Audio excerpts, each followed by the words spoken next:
Hey guys, so today I'm going to tell you about the brand Starbucks. So last time I told you about how Nike is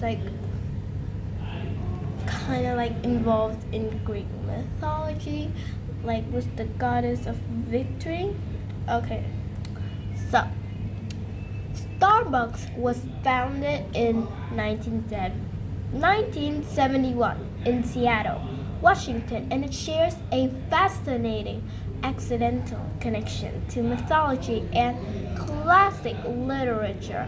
Much like Nike, its name and logo were born out of late night brainstorming sessions, frantic changes, and nautical history. Okay, the three original founders, Jerry Baldwin, Zev Siegel. Okay, so it's spelled Siegel. I don't know how to pronounce it. Gordon Boker. Okay, began as coffee bean wholesalers at Seattle's History Pike Place Market. They wanted a name that captured a sense of high seas adventure and the seafaring history of early coffee traders. So the founders originally wanted to name the company Pequod or Pequod, which was the name of Captain Ahab's, so it's Ahab, Ahab's whaling ship in Herman Melville's classic novel by Moby Dick. So their creative partner, Terry Heckler, pointed out that a cup of Pequod sounded completely unappealing to drink. So an advertising consultant told them that words starting with a sharp st sounded powerful and memorable to consumers. While looking over an old 1860s mining map of the Cascade Mountains, the founders saw a town named Starbo. The word Starbo instantly reminded writer Gorgon Bauer of Moby Dick again. In the novel, the level-headed, coffee-loving first mate on the ship is named Starbuck. They added an S to make it roll off the tongue, and Starbucks was born.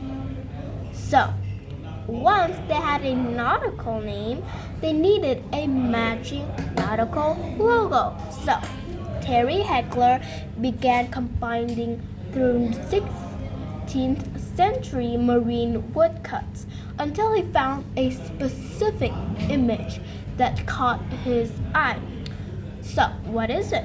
The woman in the logo is a siren, a mythical twin-tailed mermaid from ancient Greek mythology. So, in the mythology, sirens sang enchanting, irresistible songs to lure sailors into the ocean.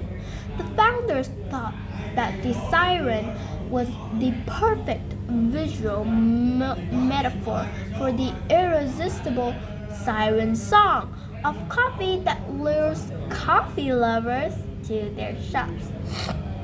So, the original 1971 logo was actually brown and featured a highly detailed, bare-chested version of a siren. Over the decades, Starbucks gave her 4 major redesigns, making her green in 1987, hiding her torso behind abstract flowing hair, and standardizing her symmetry to look cleaner and more approachable. So, Starbucks didn't start out selling brewed drinks, only sold coffee beans and tea spices. The business transformed completely because of a man named Howard Schultz. So, okay, spelled Schultz.